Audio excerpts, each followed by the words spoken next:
बोलिए अनंतानंत सिद्ध परमेष्टि भगवान के, 24 तीर्थंकर भगवान के, चिंतामणि पार्श्वनाथ भगवान की।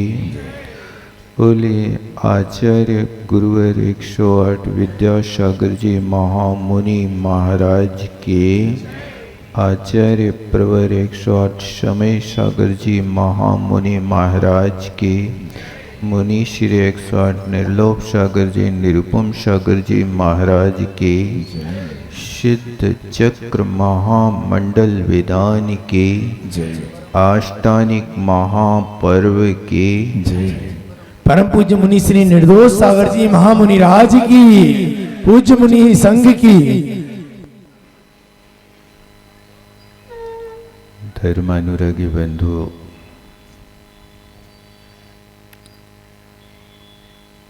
साधना का पथ प्रारंभ काल में कुछ जटिल सा महसूस होता है,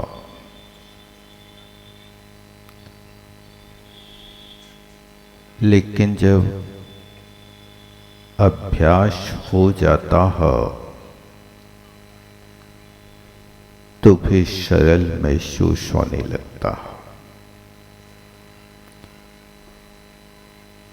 इसलिए आप लोग भजन गाते हैं, चलना संभल संभल के,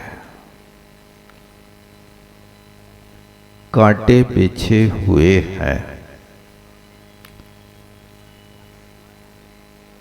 इस साधना का पथ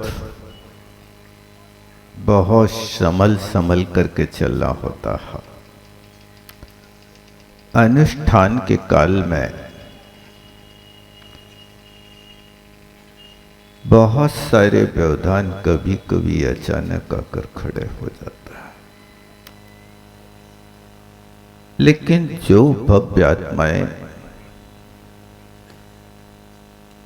उन व्यवधानों को दूर करते हैं, साहस के साथ अपना कदम बढ़ाते जाते हैं, उनको मंजिल मिलती है। और जो व्यवधानों से घबरा जाते हैं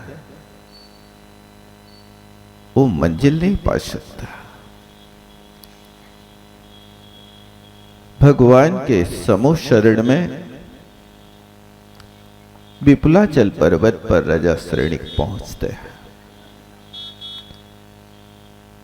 अपने कोठे में जाकर के विराजते हैं।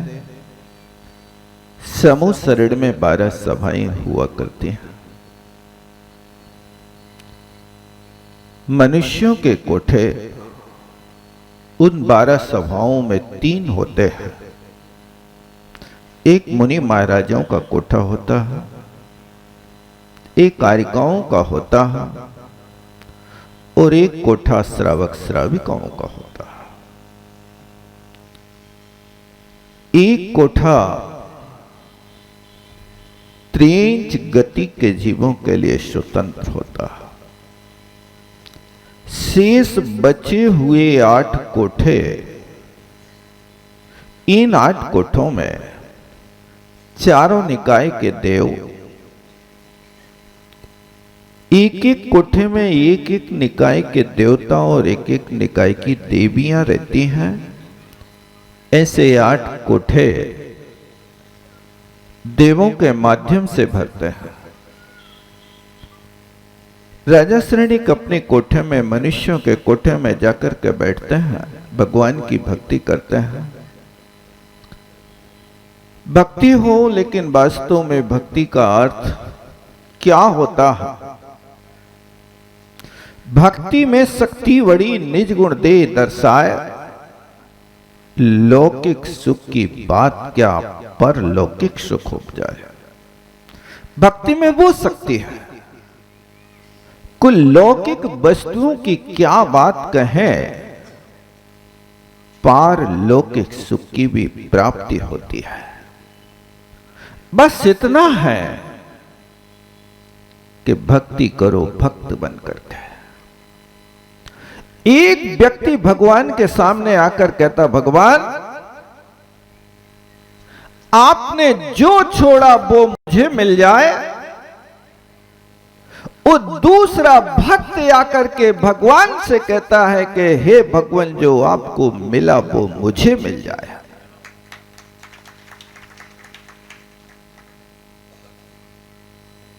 दोनों लोग भगवान के द्वार पर खड़े हैं,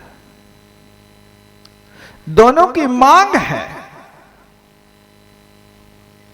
लेकिन अब विचार करना, वो मांग तो रहा है, लेकिन किसको मांग रहा है? जो आपने छोड़ा वो मुझे मिल जाए। भगवान ने छोड़ा क्या है? कोड़े 18 घोड़े छोड़े 84 लाख हाथी, 6 खंड का राज, 96,000 रानियां और 9 निधि 14 रत्न। ये सारी की सारी संपत्ति को मालूम कैसे छोड़ा? लिखा उनने, चीरण तृणसम त्यागी। ये सारी संपत्ति को उनने सड़े घास के तिनके की तरह छोड़ दिया। और हमारी दशा कैसी है भाई साहब? सुबह उठ करके जब झाड़ू लगाते हैं कमरे में, तो जो कचरा इकट्ठा होता है, उस कचड़े को इकट्ठा करके फेंक देते को, एक बार उस कचरा को नुकाते हो, शोधन करते हो? ईमानदारी से बताओ क्या करते? नहीं करते? अरे अच्छे ढंग से उस कचड़े को इकट्ठा करके बुजुर्ग लोग, जिनको शास्त्रों के अक्षर नहीं दिखते, लेकिन झड़े हुए कचड़े में 1 फुट की सड़ी रस्सी मिल जाए तो उसको संभाल कर रखता है। नहीं होता है ऐसा? वहां तो वे लिख रहे कि चीरण तृणसम त्यागी, और यहां चीरण तृण के समान सड़ी रस्सी को संग्रह करने में लगे। ये भगवान ने छोड़ा है, तो जो भगवान ने छोड़ा वो मुझे मिल जाए। भगवान ने ये घोड़ा छोड़े, हाथी छोड़े, स्त्री पुत्र मित्र आदि छोड़े, वो मुझे मिल जाए। जो मंदिर में आकर के इन सब चीजों की कामना करता है, आचार्य कहते वो भगवान का पुजारी नहीं, वो भिखारी है।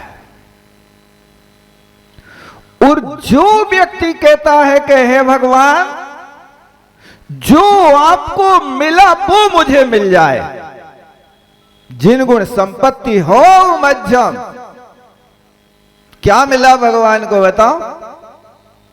अनंत चतुष्टय के धनी तुम ही हो सिरताज। हे परमात्मा, आपको अनंत चतुष्टय मिला, आत्मिक गुण मिला, केवल ज्ञान ज्योति प्रकट हुई, वो गुण मुझे मिल जाए। बस मैं यही प्रार्थना करता हूं, इसलिए भगवान मैं आपकी भक्ति कर रहा हूं। जो भगवान को मिला वो मुझे मिल जाए, ऐसी भावना करने वाला पुजारी होता है। और जो भगवान ने छोड़ा वो मुझे मिल जाए, ऐसी याचना करने वाला भिखारी होता है। भैया मैं पूछ रहा हूं, आप भगवान के समूह शरण में बैठ करके क्या मांग रहे बताओ ईमानदारी से? जो भगवान ने छोड़ा वो चाहिए कि जो भगवान को मिला वो चाहिए? जो भगवान को मिला है वो यदि मांगोगे तो भगवान बनोगे, और जो भगवान ने छोड़ा वो मांगोगे तो सेठिया बनोगे, सेठ बनोगे। लेकिन इस सेठ बनने की व्यवस्था सिर्फ यहां तक सीमित रहेगी, परमार्थ में तुम्हारे साथ नहीं जाएगा। क्योंकि ध्यान रखना, कफन में कोई जेब नहीं होते हैं और हाथ खाली होते हैं। जब आते हैं तब मुट्ठी बांध के आते हैं और जब जाते हैं तो हाथ खुल जाते हैं, खुले रहते हैं, कुछ होश भी नहीं रहता है कि क्या होता है। कहने का मतलब है कि राजा श्रेणिक भगवान से कह रहा है, हे परमात्मा, बस अब मैं तुम्हारे चरणों में आया हूं, मेरे कष्ट दूर हो जाए। आज तक मैं जो संसार में भटकता रहा, तुमको बिन जाने जो कलेश, पाई सो तुम जानत जिनेश। हे परमात्मा, आज तक मैंने आपके स्वरूप को नहीं समझा, इस कारण मैंने जो कष्ट पाए हैं उन कष्टों को तो आप ही समझते हो। ऐसी विशिष्ट स्तुति करते हुए राजा श्रेणिक ने भगवान महावीर स्वामी के समो शरण में कहा, हे भगवान, मैं बस आपसे एक प्रार्थना करता हूं कि मुझे यहाँ पर श्रीपाल चरित्र श्रवण करने की इच्छा है। श्रीपाल किस तरह से इस संसार से पार हुए, उनके सामने क्या क्या यहाँ पर एक कार्य हुए, इस बात को मैं जानना चाहता हूँ। इस प्रश्न का श्रवण करके भगवंतों के मुखार विंद से वो दिव्य ध्वनि खिलती है। भगवान राजा श्रेणिक के उस बात का उत्तर देते हैं दिव्य ध्वनि के माध्यम से। यहाँ से श्रीपाल चरित्र प्रारंभ होता है और कहते हैं, जब कभी भी किसी भी प्रथमानुयोग के ग्रंथ को पढ़ो तो वहाँ पर सबसे पहले क्षेत्र का परिचय दिया जाता है, फिर उसके काल का परिचय दिया जाता है, फिर उनके भाव का परिचय दिया जाता है, फिर उनके कृतत्व का परिचय दिया जाता है। ये द्रव्य क्षेत्र काल के परिचय के बिना कभी कोई भी कथानक प्रारंभ नहीं होता। जैसे आप अपने बच्चे को स्कूल में एडमिशन कराने जाते हैं तो वहाँ सबसे पहले टीचर आपसे पूछता है, आपका नाम क्या है? ये द्रव्य का परिचय हो गया। आप कहाँ रहते हैं? ये क्षेत्र का परिचय हो गया। और फिर तीसरे नंबर पर पूछता, तुम्हारी उम्र कितनी है? एक काल का परिचय हो गया। और फिर उससे इंटरव्यू में पूछते हैं, बेटा नमोकार मंत्र आता है? तुम्हें वर्णमाला आती है? तुम्हारे लिए गिनती आती है? दुनिया आता है? ये उसका भाव हो गया। तो जैसे बच्चे को एडमिशन कराने के लिए आपको द्रव्य से परिचय देना होता, क्षेत्र से परिचय देना होता है, काल से परिचय देना होता और भावों से परिचय, ये चार चीजों के बिना एडमिशन नहीं होता है। इसी तरह यहाँ पर भी सबसे पहले क्षेत्र का परिचय देते हैं कि यहाँ मध्य लोक है। ये लोक है, 3 लोकों से बना हुआ है, जिसको ऊर्ध्वलोक, अधोलोक, मध्यलोक।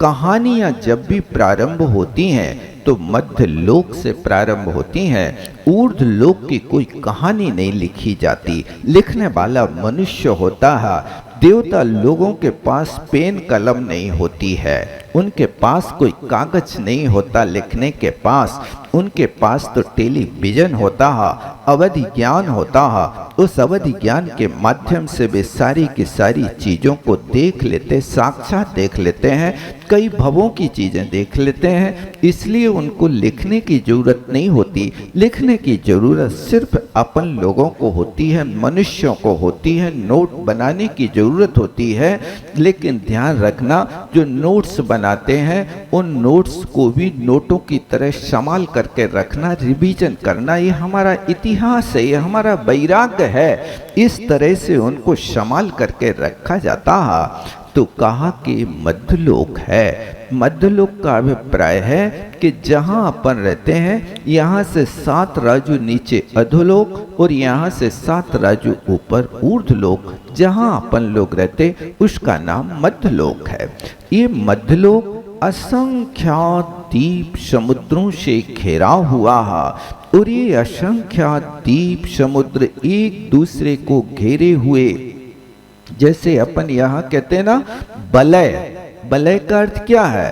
चूड़ी के आकार एक दूसरे को घेरे हुए जो होते हैं, जैसे आप मंडल के ऊपर अर्घ चढ़ाने जाते हो तो एक बलय 8 अर्घों का, दूसरा 16 बलियों का, तीसरा 32 बलियों का, इस तरह ये दीप और समुद्र दूने दूने, जैसे अर्घ दूने दूने हो रहे ना, इसी तरह यहाँ पर भी जम्बू द्वीप से दूना लवण समुद्र, उससे दूना धातकी खंड, उससे दूना कालो नदी, उससे दूना पुष्करवर द्वीप, उससे दूना फिर पुष्करवर समुद्र, ऐसे दीप समुद्र दूने दूने चूड़ी के आकार एक दूसरे को घेरे हुए ये मध्य लोक की व्यवस्था, ऐसे असंख्यात दीप समुद्रों के ठीक बीचों बीच नाभि की तरह जम्बू द्वीप, और जम्बू द्वीप में यहाँ एक मेरु पर्वत है, उस मेरु पर्वत पर एक जम्बू वृक्ष है, उस जम्बू वृक्ष के कारण इस द्वीप को जम्बू द्वीप कहते हैं। जम्बू का अर्थ जामुन होता है, इसलिए जामुन का अकृत्रिम वृक्ष उस मेरु पर्वत के ऊपर बना हुआ, इस कारण से इसको जम्बू वृक्ष कहते हैं।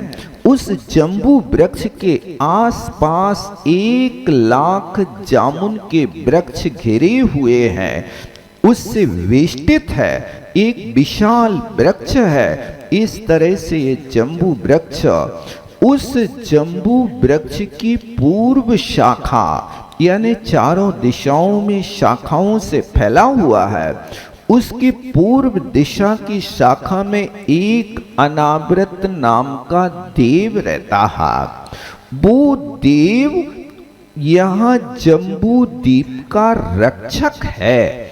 वो देव वहां रहकर के पूरे जम्बू द्वीप की रक्षा करता, संचालन करता। उस अनावृत देव के अंडर में 1 लाख व्यंतर देव निवास करते हैं, और वो अनावृत देव जिन देवों के लिए जहां पर आदेश देता है कि जाओ आज भरत क्षेत्र के गुना जिला में गौशाला में विधान हो रहा, वहां जाकर तुम्हें रक्षा करना है। और वो देव आ गए। जब आपने मंडप में प्रवेश किया तो प्रवेश करने के पहले ध्वजारोहण के समय उन देवों को बुला लिया, भैया यहाँ सावधानी रखना, हमारी रक्षा करना। देखो इस मंडप में आने के बाद मन बुरी नहीं करना, लड़ाई भिड़ाई नहीं करना, नहीं तो वो देवता गेट पे बैठा देख रहा, यदि ज़्यादा लड़ोगे और सहन नहीं होगे तो वो आकर के तुम लोगों के लिए पता नहीं कैसा क्या कर देवे। इसलिए सावधान रहना, इसके अंदर ऊर्जा अपन ने उनको बुला के रखा है। समझ रहे कि नहीं समझ रहे? इसलिए सावधानी की आवश्यकता है।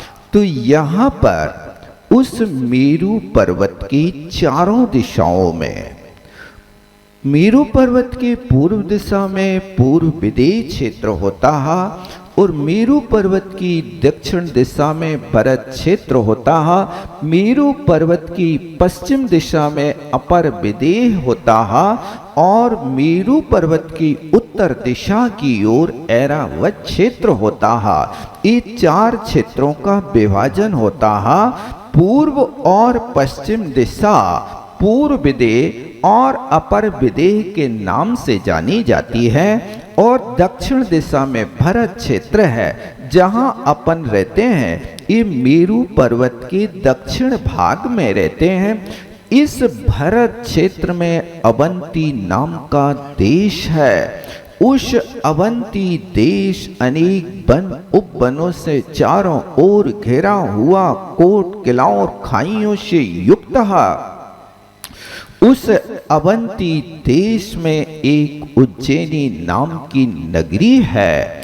उज्जैनी नगरी का नाम इसलिए उज्जैनी पड़ा कि जहाँ पर प्रचुर मात्रा में जैनियों का वास होता था, उसका नाम उज्जैनी नगरी है। ऐसी उज्जैनी नगरी का राजा प्रजापाल था।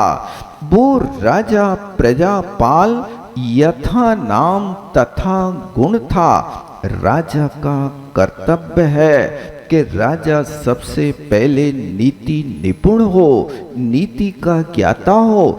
नीतियां भी एक धर्म नीति होती है और एक राजनीति होती है। जो राजा धर्मनिष्ठ होता है उसकी प्रजा भी धर्मनिष्ठ होती है। यथा राजा तथा प्रजा। यदि राजा धर्मात्मा है तो वहां की प्रजा धर्मात्मा होती है। देखो ये तो देश का राजा हा, लेकिन अपने घर का जो मुखिया होता है वो घर का राजा माना जाता है। जैसे यथा राजा तथा प्रजा, ये आपके लिए राजा में पंक्ति लागू होती है, वैसी पंक्ति लागू घर के मुखिया पर भी होती है। आप घर के मुखिया हैं तो घर के मुखिया का कर्तव्य है कि वो प्रजा वत्सल हो।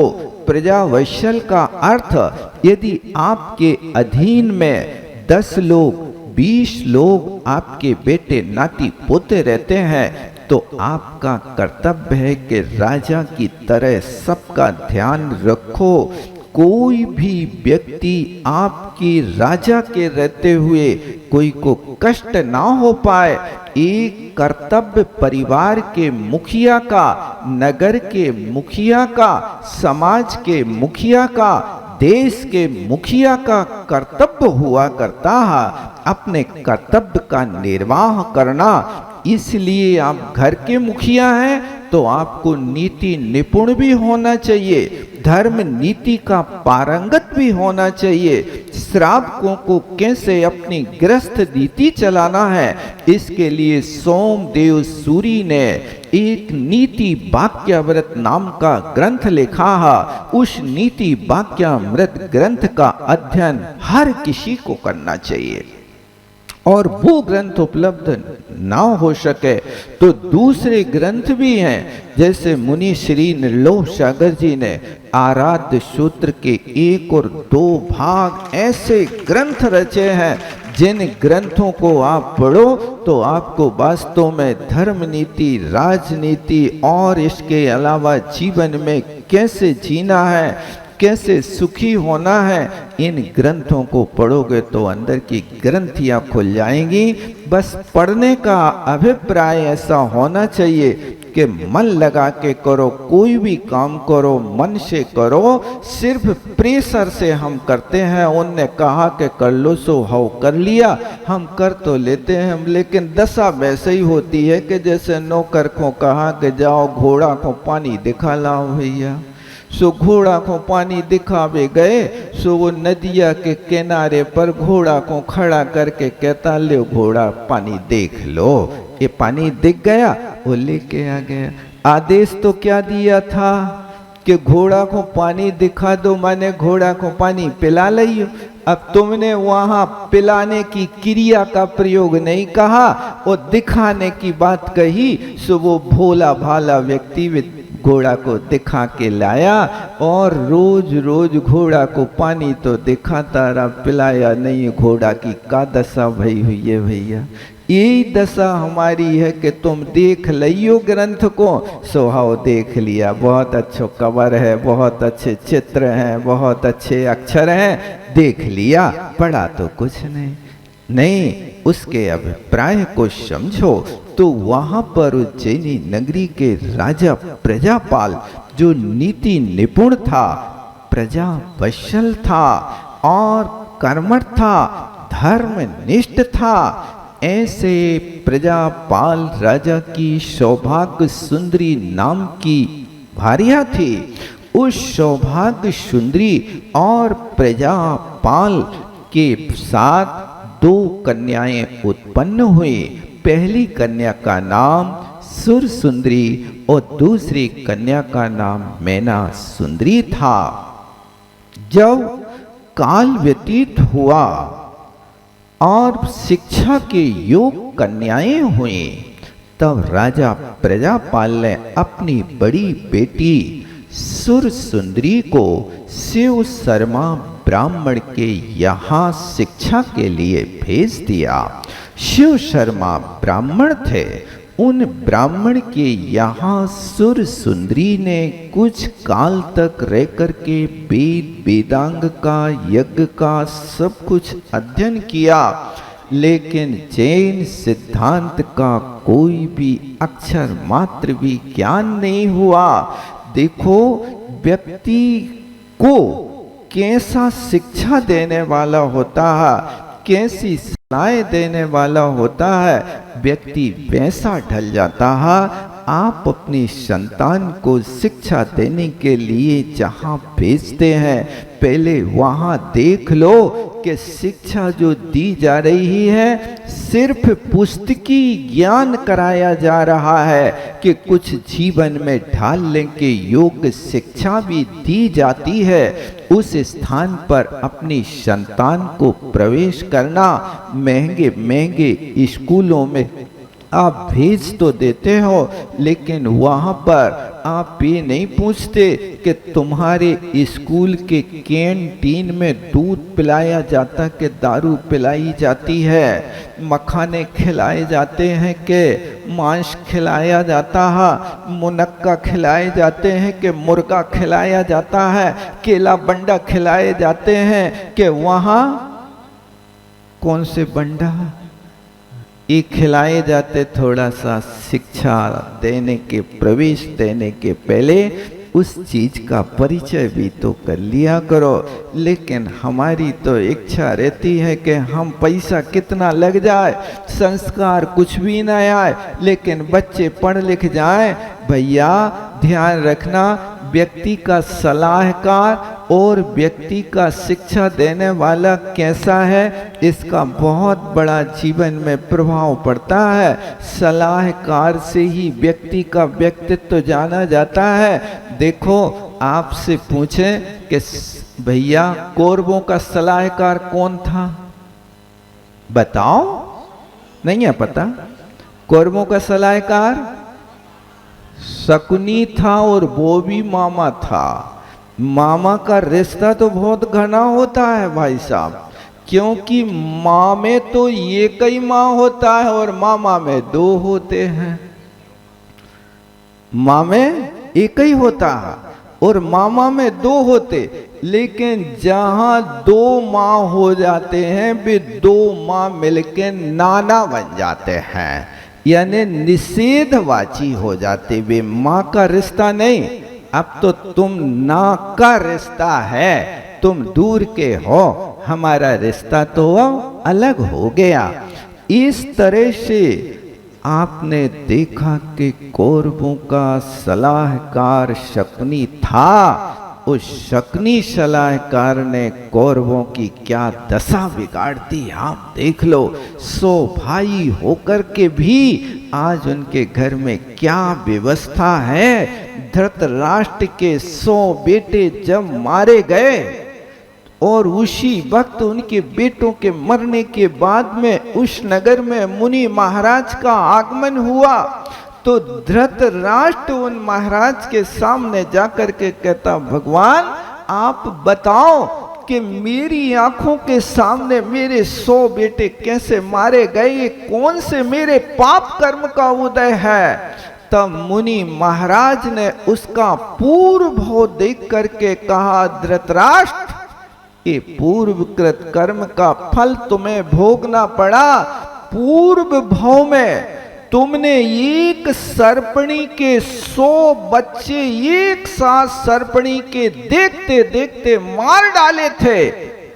उन 100 बच्चों को, सर्पणी के बच्चों को मारने का आज फल तुम्हें भोगना पड़ रहा है कि तुम यहाँ आज अपनी आंखों के सामने अपने 100 बेटे, जवान शक्तिशाली बेटों को आज तुम मुर्दा के रूप में देख रहे हो। ये पूर्व में तुमने जो कर्म किया उसका फल आज भोगना पड़ रहा है। इसलिए आप भी ध्यान रखो कि अपना जीवन ऐसा हो, ऐसा सुव्यवस्थित हो, ऐसे रहो कि जहां रहो, ध्यान से तो सुन रहे कि नहीं, ध्यान रखना, आपके लिए कह रहे हैं कि आप जहां रहो वहां का हर व्यक्ति तुमसे प्यार करे। क्या? जहां रहो वहां का हर व्यक्ति तुमसे प्यार करे, और जहां से जाओ वहां का हर व्यक्ति तुम्हें याद रखे, और तुम जहां पे जाओ वहां का हर व्यक्ति तुम्हारा इंतजार करे। याद रहेगा कि नहीं रहेगा? फिर से बोलो, आप जहां रहो वहां का हर व्यक्ति तुमसे प्यार करे। देख लो, आप आत्मनिरीक्षण कर लो कि आप जहां रहते हैं तुम्हारी पत्नी तुमसे प्यार कर रही कि नहीं कर रही? कहीं ये तो नहीं तुम्हारे इतने अत्याचार हो गए कि पत्नी ने तुम्हारे करवा चौथ के व्रत छोड़ के और पारसनाथ के सामने उल्टी माला फेरने लगी? भगवान सुन लो, सांवलिया पारसनाथ, ऐसा तो नहीं हो रहा है?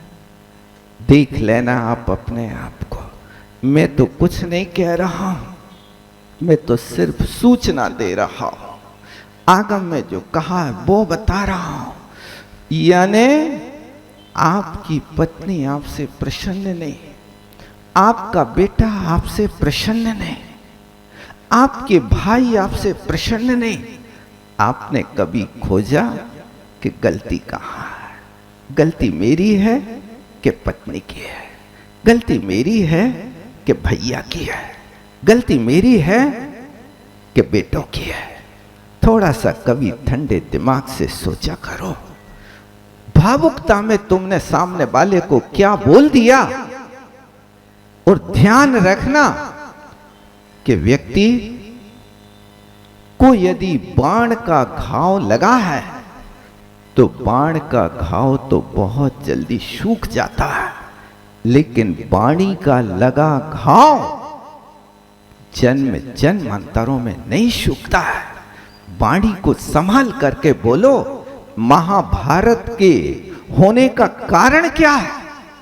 महाभारत के होने का कारण एक वाणी ही कारण थी। द्रौपदी ने इतना ही तो कहा था, अंधों के अंधे होते हैं। और कौन सा महाभारत खड़ा किया था? इस वाणी के माध्यम से महाभारत हो गया। इसलिए आत्मनिरीक्षण करो कि आप जहां रह रहे हैं वहां हर व्यक्ति आपसे प्यार कर रहा कि नहीं कर रहा। यदि नहीं कर रहा है तो आप कोशिश करो कि हर व्यक्ति के प्यारे बनो। कैसे बने? हार करके भी लोगों के दिल को जीतने की कोशिश करो। दादा छोटे से बच्चे नाती के साथ खेल रहे थे, क्रिकेट खेल रहे थे। बच्चा छोटा था, दादा बूढ़े थे और दादा क्रिकेटर थे, लेकिन उस छोटे से बच्चे के साथ खेलते और जब खेलते अपने हाथ ढीले कर लेते और बच्चा पूरी शक्ति से खेलता था, दादा को हराने की कोशिश करता था, पूरी शक्ति से गेंद फेंकता था। देखो दादा लेकिन जब भी बैट प्रयोग करते बाजू से कर लेते थे, उसमें बैट नहीं लगाते थे। और इसके बाद खेल खेलते खेलते दादा हार गए, नाती जीत गया। अब नाती खुशियां मना रहा है। सारे घर में देखो तो ढोल बजा रहा, मैंने दादा को हरा दिया, मैंने दादा को हरा दिया। बहुत अच्छा, ये आनंद मना रहा है। सारे घर के लोग आनंद मना रहे हैं। देखो छोटे से बेटे ने दादा को मना दिया, दादा भी आनंद मना रहे हैं। मैंने हार करके किसी के दिल को जीत लिया, मैं हारा हूं कोई बात नहीं, मैं जानबूझ करके हारा। काश मैं जीत जाता और नाती को हरा देता तो नाती का दिल उदास हो जाता। इसलिए मैं हार करके भी जीत रहा हूं, दादा हार करके भी आनंद मना रहे हैं और नाती जीत करके आनंद मना रहा है। इसलिए यदि सबको प्रसन्न रखना है, सबके प्यारे बनना है, तो हार करके जीतने की कोशिश करो। जमीन पे मकान तो दुनिया बनाती है, किसी के दिल में मकान बना करके देखो, अब तब कहीं कला है, अन्यथा तो ये जिंदगी सब लोग जीते रहते हैं। जिंदगी को जीने कोई कला नहीं है, क्योंकि तख्त पे हर किसी को वक्त है। तख्त पे आने के लिए हर किसी को वक्त है, लेकिन वक्त पे हर कोई कम वक्त है। जब वक्त आता है तब कहते हैं हमारे पास समय नहीं, हमारे पास समय नहीं। कहाँ गया तुम्हारा समय? उस समय को निकाल करके आप कोशिश करो कि जहां रहो वहां का हर व्यक्ति प्यार करे। निरीक्षण करना आप, और कोशिश करना, परिवार नहीं, सारे परिवार, समाज, देश, जहां रहो वहां का व्यक्ति आपको देखते ही पुलक वदना, वाह, आपका दर्शन करते हृदय ऐसा खिल जाता है, ऐसा खिल जाता जैसे साधु सामने से आते हृदय भक्ति से भर जाता है। इसलिए जहां रहो वहां का हर व्यक्ति प्यार करे। और जहां से जाओ, घर छोड़ करके जा रहे हो, कहीं बाहर जा रहे हो, तो व्यक्ति याद करे, माला फेरे, आपके पुनः दर्शन हो, पुनः दर्शन हो, आपके बिना मैं कैसे रहूंगा। वो हर व्यक्ति याद करे, आपके जाने के बाद ये ना कहे कि भगवान अब कृपा करियो, जे जा रहे हैं अपने आंखों दिखाए न कानों सुनाए, हे परमात्मा कृपा करियो। ऐसा आचरण तो नहीं बना रखा है। कोशिश करो कि वो व्यक्ति पुनः आपके मिलने के लिए लालयित रहो। इसलिए जहां से जाए वहां का हर व्यक्ति याद रखे, और जहां पे जाए इंतजार के लिए खड़े हों। भैया, इंतजार की घड़ियां बहुत बड़ी होती हैं, लेकिन फिर भी हम बड़ी घड़ी से तुम्हारी प्रतीक्षा कर रहे हैं।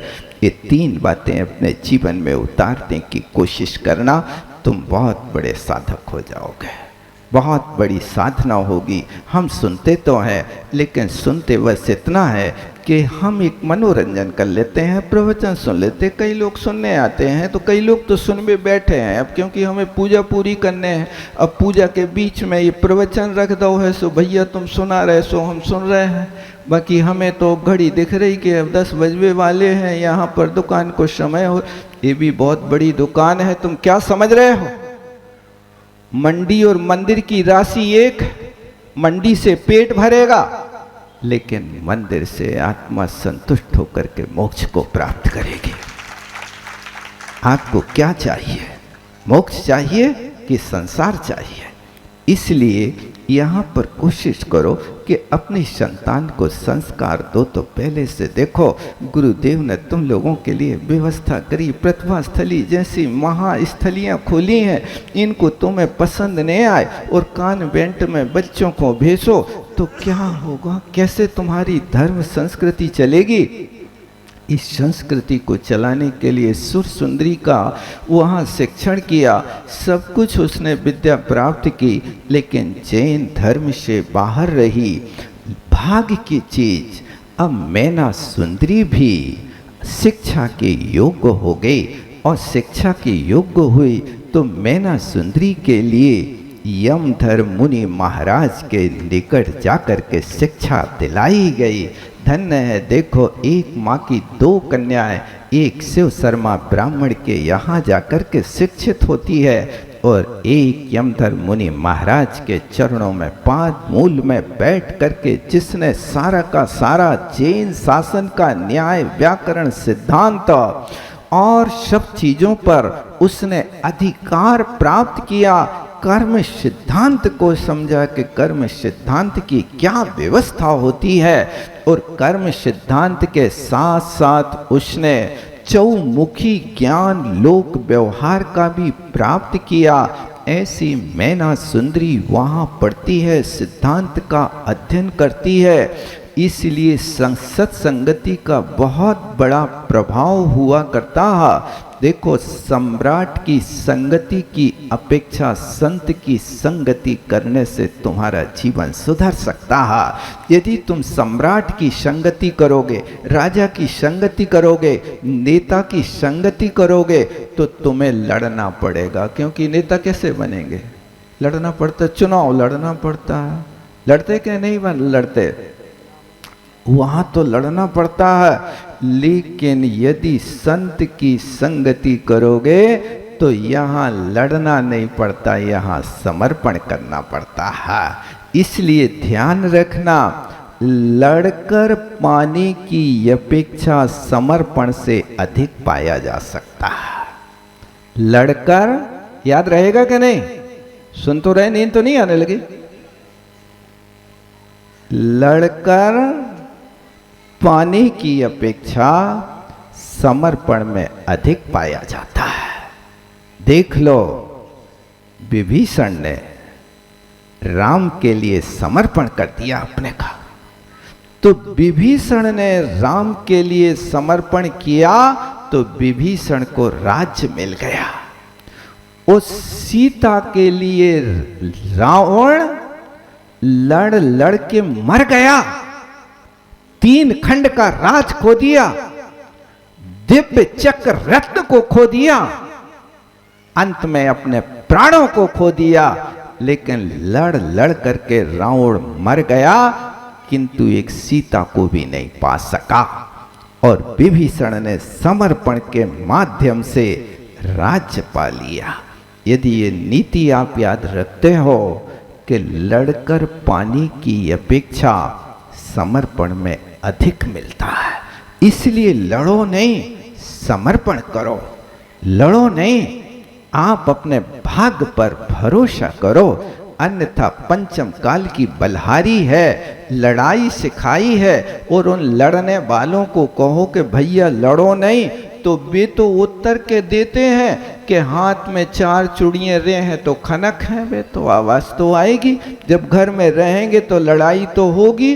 भैया इस सिद्धांत छोड़ो, न छोड़ हैं। भी कह रहे हैं कि देखो भरत और बाहुबली लड़े कि नहीं लड़े।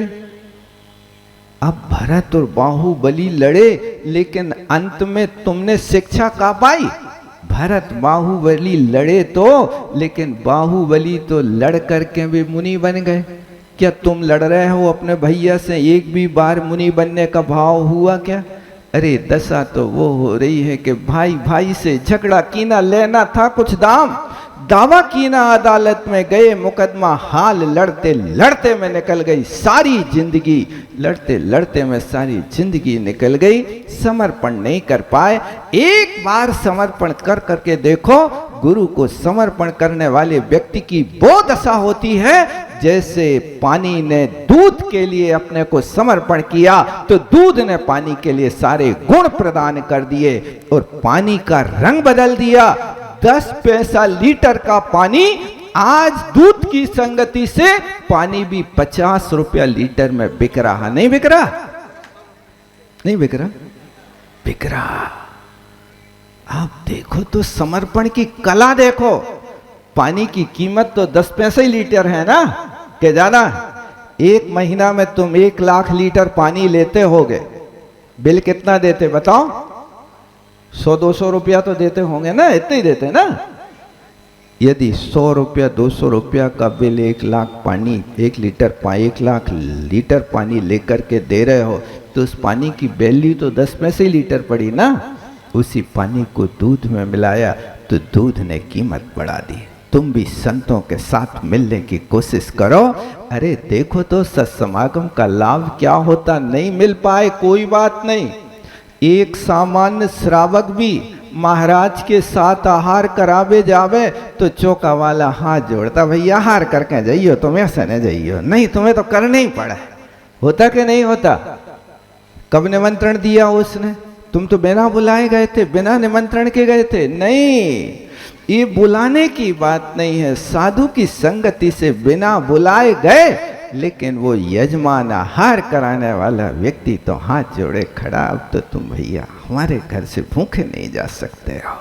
ये संत की संगति से महाराज की तरह तुम्हें भी सम्मान मिलकर के लोग रोटी खिला रहे हैं। ये समर्पण का भाव, ये सत्संगति का भाव है। इस तरह लिखा है, गंगा पापम ससीतापम दैन्यम कल्पतरुस्तथा पापम तापम से दैन्यम चे हंति साधु समागमा। लिखा है कि गंगा पाप को हरती है। ये जैन सिद्धांत का सूत्र बिल्कुल सत्य है, लेकिन मूढ़ता को नहीं, सत्यता को स्वीकार करना। गंगा पाप को हरण करती का अभिप्राय है कि गंगा नदी जिस समय हिमालय से पद्म सरोवर से निकलती है, उस पद्म सरोवर से निकल करके वो गंगा नदी जब कुछ योजनों की दूरी पर जाकर के गंगा कुंड में गिरती है, तो जिस गंगा कुंड में गिरती है वहाँ अकृत्रिम चैत्य बने हुए हैं। 500 धनुष की अवगाहना के जिन बिंब हैं, उन जिन बिंब के ऊपर वो गंगा नदी हिमालय से चल कर के उसके ऊपर आती, तो सीधा ऐसा लगता जैसे वहाँ पर मेरु पर्वत के ऊपर तीर्थंकर का अभिषेक करता सौधर्मेंद्र। वैसे ही गंगा नदी का पानी इस जिन बिंब का अभिषेक करता हुआ आगे चलता हुआ भरत क्षेत्र से निकल करके वो गंगा सिंधु नदी लवण समुद्र में जाती। इसलिए गंगा के पानी को पवित्र मानते, अपन उसको गंधोदक मानते हैं। इसलिए अपने यहाँ कहा गंगा पापम, ये गंगा का पानी पाप हरण करता है। आप पढ़ते हो गंधोदक की वंदना करते समय, गंधोदकम जिनेन्द्र गंधोदकम वंद के कर्माष्टकम विनाशकम, ये तो पढ़ते ना ऐसा।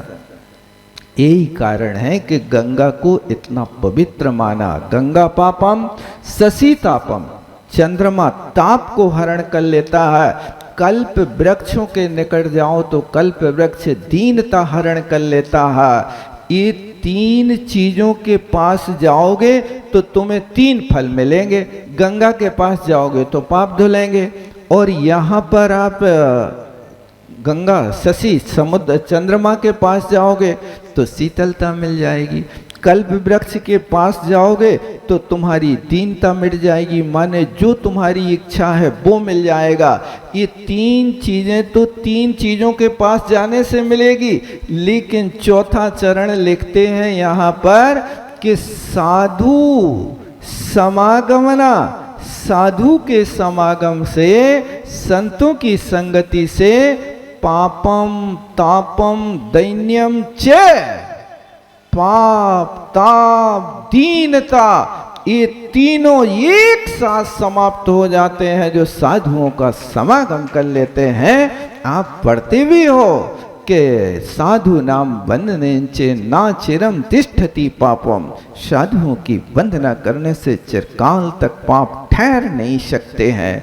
इस तरह सत्समागम का प्रभाव हुआ करता है, और जहाँ पर सत्समागम होता, सौहार्द होता है, वहाँ पर व्यक्ति को सफलता मिलती है। किसी ने पूछा, भाई रावण क्यों हार गया और राम क्यों जीत गए? तो कहा कि राम का भाई राम के साथ था और रावण का भाई रावण के खिलाफ था। रावण का भाई रावण के खिलाफ था, इसलिए रावण हार गया, और राम का भाई राम के साथ था, इसलिए राम जीत गया। इस तरह से सत्समागम के माध्यम से व्यक्ति का जीवन अपने आप में अलौकिक हुआ करता है। देखो, सत्संगति माने अच्छी चीज की संगति है। यदि क्षेत्र की भी संगति योग्य होती है तो व्यक्ति के परिणाम भी योग्य होते। आप यदि डेयरी पर खड़े होकर के दारू भी पिएंगे तो लोग समझेंगे कि ये दूध पी रहा है, और यदि वहाँ मदरालय में खड़े होकर के आप दूध भी पियोगे तो लोग समझेंगे कि ये दारू पी रहा है।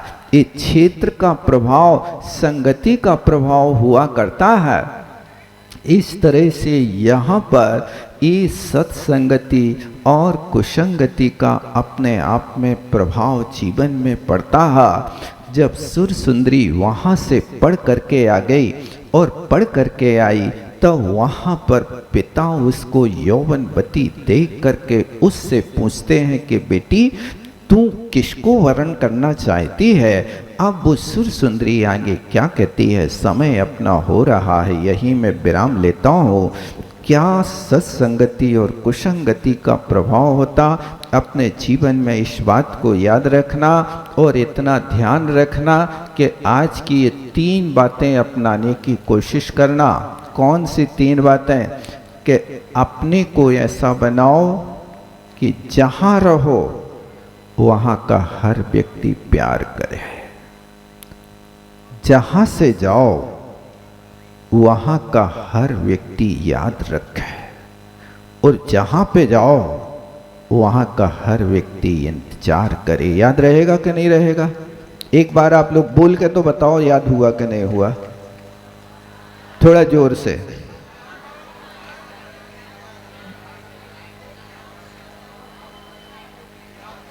देखो पीछे वालों को याद नहीं हुआ, मैं देख रहा हूं उनको पता ही नहीं है प्रश्न क्या किया महाराज ने। पीछे वालों को याद है? एक बार थोड़ा जोर से बोल के सुनाओ पीछे वाले।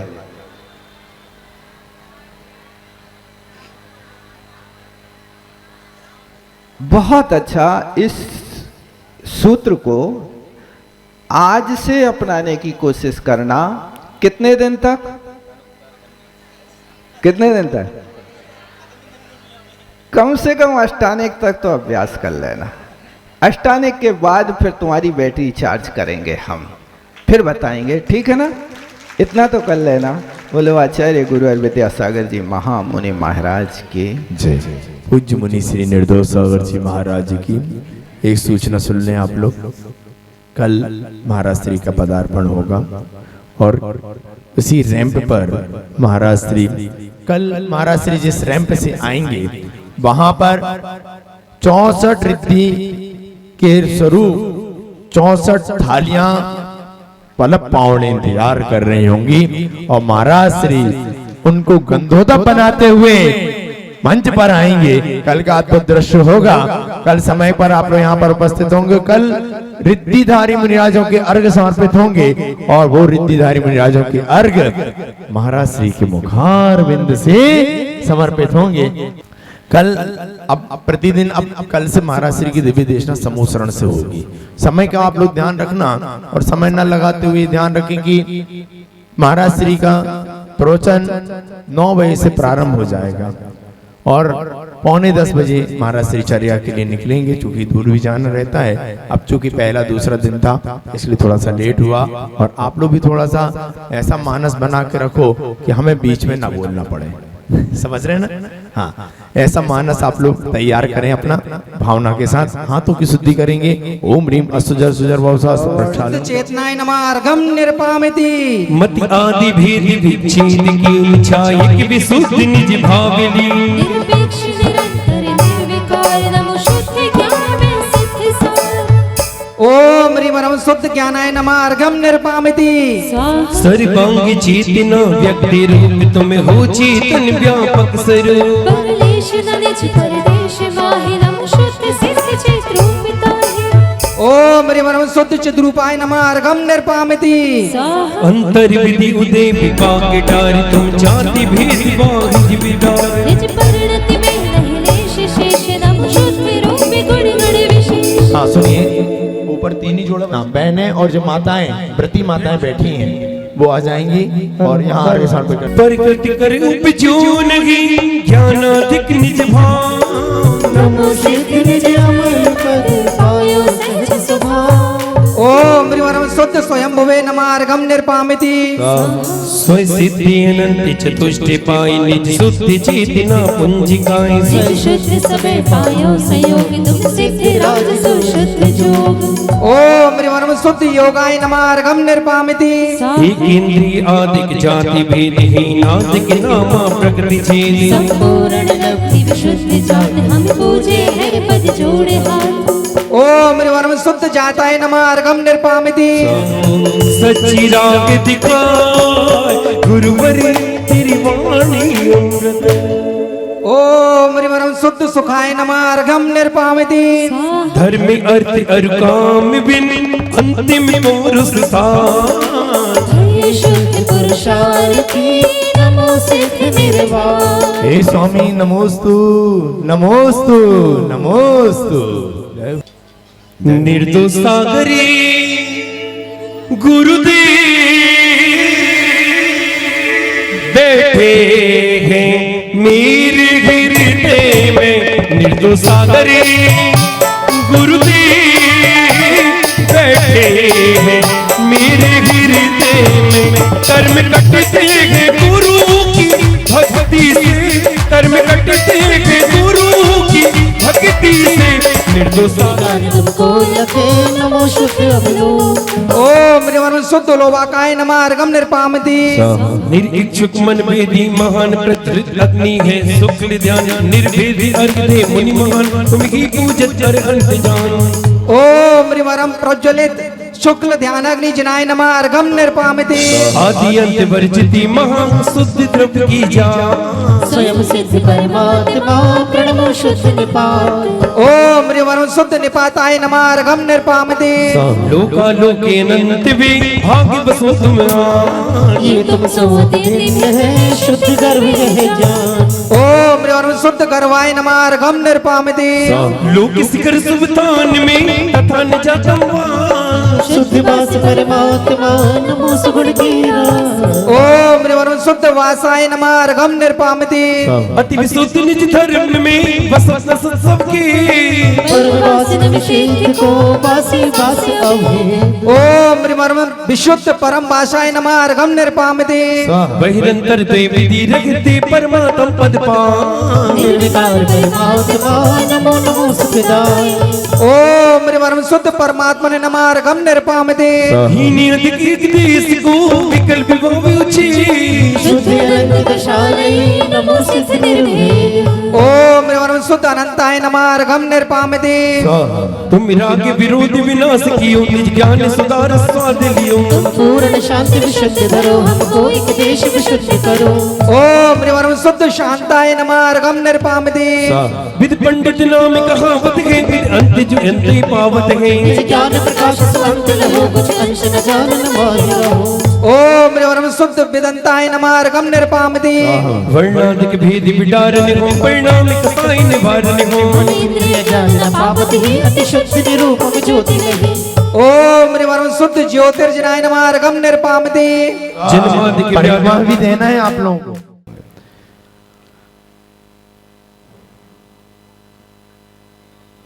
भव त्रासित आकुलित रहे भवी कठिन मिटन दुखताई। विमल चरण तुम सलिल धार दे पायो सहज उपाय। बहुत सहज उपाय मिला है आप लोगों को। मालूम है आप लोगों को भगवान की भक्ति करने वाला पूजन करने वाला परंपरा से मोक्ष को प्राप्त करता है। परंपरा से, क्योंकि यही भक्ति एक दिन मुक्ति को दिलाने वाली होती है। पायो सहज उपाय। धर्म करना जितना सरल है कर्म करना उतना ही कठिन है। बस अपन को वो सरल दिखता है लेकिन होता कठिन है।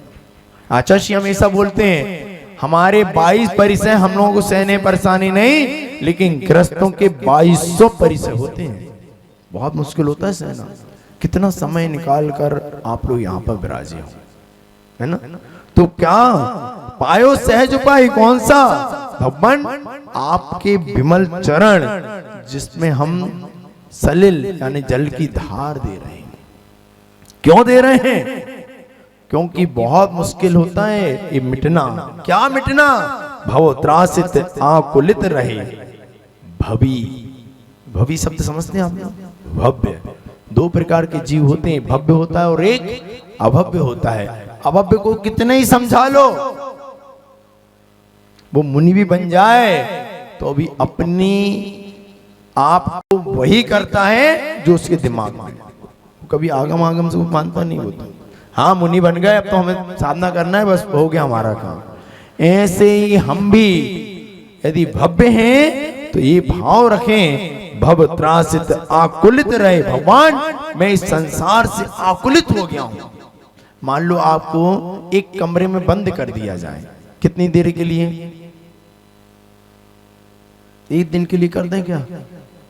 और कोई व्यवस्था ना हो,